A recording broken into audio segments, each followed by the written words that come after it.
Hello everyone, and welcome to another episode of Think About It. You know, this is the show that our content is always the goal is to always give you something to think about.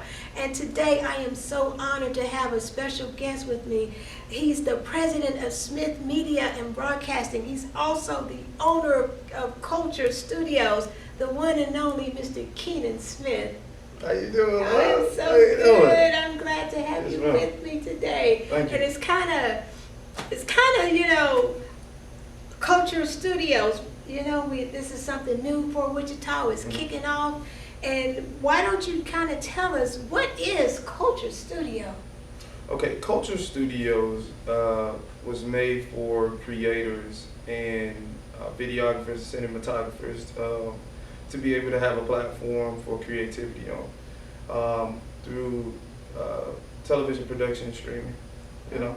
And we want to be the facilitators of local content providers, you know, throughout the state of Kansas as well as in Missouri and Oklahoma. So that's where we're going. So when you talk about being able to bring us content, you know, on broadcasting and digital, make us understand, what is that equivalent to? It's the equivalent to exactly what, you know, if everybody's familiar with Vice, we're probably the same thing as Vice. Okay. We're probably a baby company compared to Vice right now.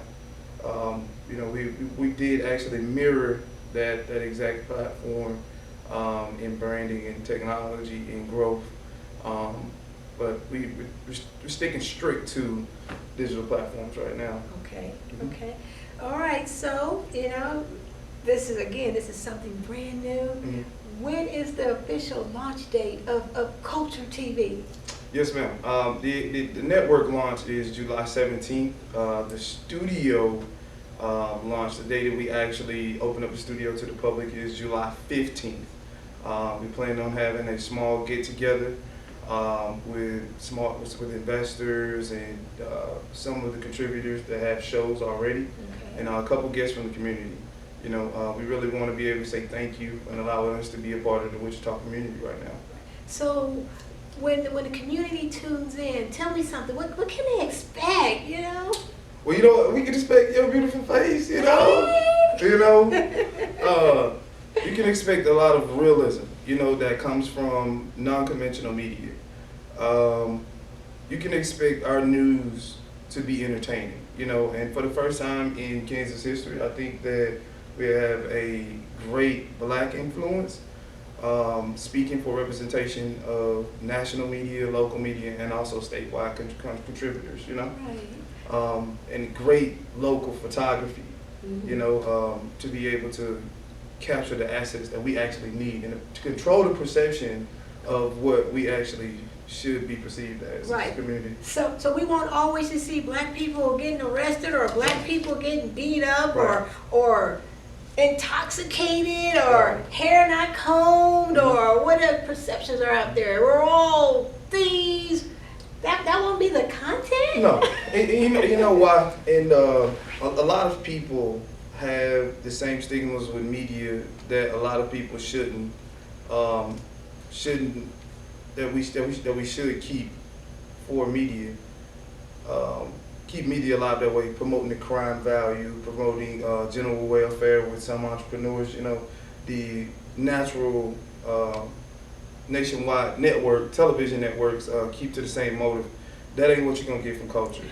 Okay. You're gonna get a little bit more culture values from an urban community that you really deserve. You know, we're not gonna promote criminal activity as much. You know, I don't believe in that. You know, I believe in great perception when it comes down to perceiving communities. You know, and we don't invite entrepreneurs, you know, to a setting where we're abusing, you know, their visibility as a community either. You know, I don't do that.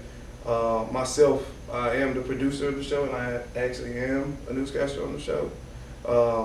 And you will get great news from local people, local community members. And, you know, these guests that we have on these shows are great and valuable assets to the community.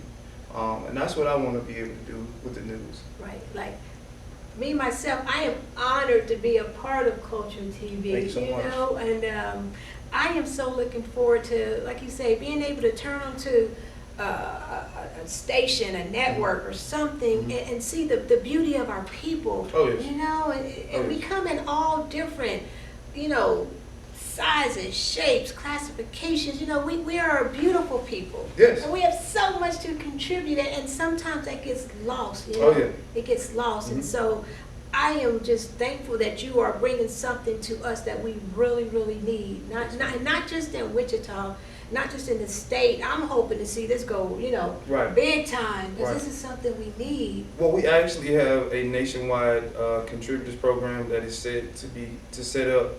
The program actually launches in late November. That is something that I take very, very dear to my heart, and luckily we're able to make that happen this year.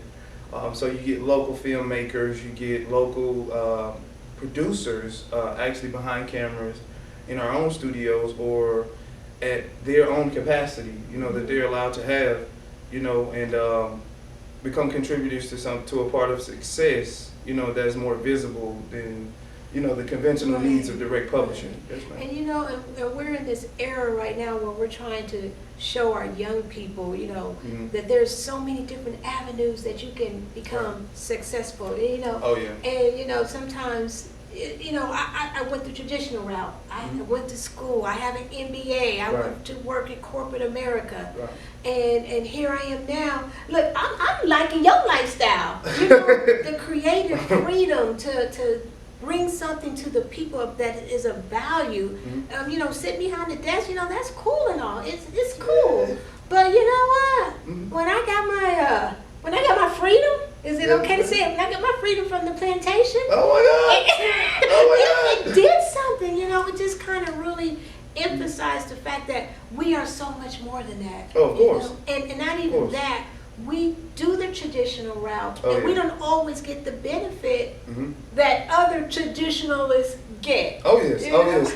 And you know, speaking on traditional, a lot of our comments, misjudgment on tradition, on how things are supposed to be done, aren't communicated well enough in the community. And you know, I wanted to be able to bring an asset to Wichita as a whole that people can actually see and make visible. Right. You know.